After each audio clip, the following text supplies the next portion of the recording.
The founders of the Knights of Columbus were trying to emphasize what we might regard as the knightly virtues of protecting the weak, of helping those who can't help themselves, of being steadfast in the cause of justice. The Knights of Columbus, founded in 1882 by Father Michael McGivney, is a fraternal benefit society dedicated to the principles of charity, unity, and fraternity.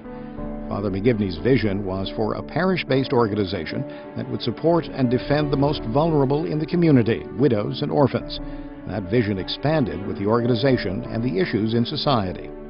As the pro-life issue developed in the 1960s and 70s, Knights of Columbus stood forward very early in this whole public debate because we saw it as part of our calling to defend the weak, to defend those who could not defend themselves.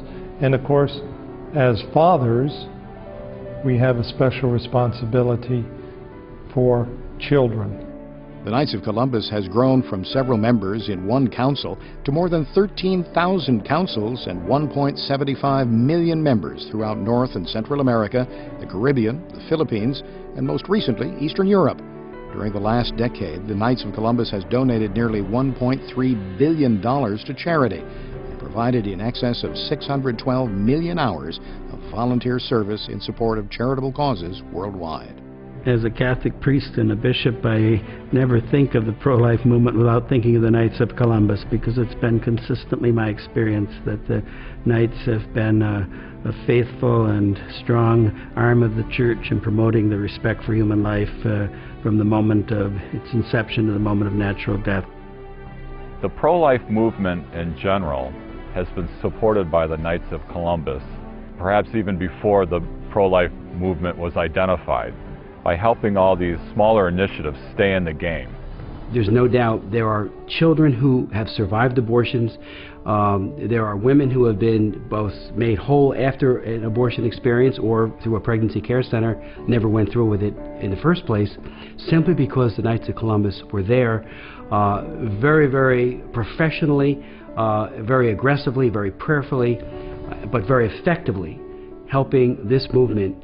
And without the Knights, the Right to Life movement would have crashed and burned a long time ago. And the Knights' pro-life involvement is not limited to North America. In the Philippines, where we had such an important role in amending the Philippine Constitution to protect life, where we're advocates in Mexico now trying to defend pro-life laws, and how active we're working in Canada to bring greater knowledge and understanding of pro-life issues in that country, and also now in Poland, where Knights have been active to promote anti-abortion laws in that country as well.